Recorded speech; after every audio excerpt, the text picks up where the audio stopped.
ایک مرتبہ گاؤں والے بارش کی دعا کے لیے اکٹھے ہوئے تو ایک بچہ چھتری لے آیا. یہ ہے ایمان. بچے کو جب ہوا میں اچھالا جاتا ہے تو وہ بے خوف مسکراتا ہے کیونکہ اسے پتہ ہوتا ہے کہ اچھالنے والا اسے گرنے نہیں دے گا. یہ ہے یقین. ہمیں خبر ہی نہیں ہوتی کہ صبح ہم نے اٹھنا ہے یا نہیں اٹھنا، پھر بھی رات کو سوتے وقت الارم لگاتے ہیں. یہ ہے امید، اور اللہ پر ایمان، یقین اور اللہ سے امید. اس میں دنیا کے ہر مسئلے کا حل موجود ہے. جب کسی کا آپ سے دل بھر جاتا ہے پھر یہ میٹر نہیں کرتا کہ آپ کی کیا غلطی ہے، کتنی غلطی ہے، آپ کو کس گناہ کی سزا مل رہی ہے.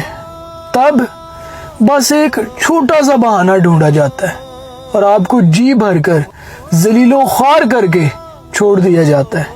پھر آپ گھٹ گھٹ کر جیو یا مر جاؤ، سامنے والا آپ کو چھوڑ کر جا چکا ہوتا ہے.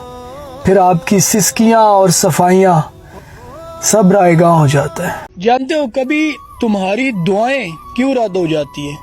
کبھی کبھی تمہارے کام کیوں بگڑنا شروع ہو جاتے ہیں؟ کیونکہ تم اپنے فیصلوں کے بعد آنے والے طوفان کو بھانپ نہیں سکتے، اس لیے وہ تمہارے منصوبوں کو توڑ کر تمہیں ٹوٹنے سے بچا لیتا ہے. یہ سب اس کی حکمت ہے. میرا اللہ بہت بڑا بادشاہ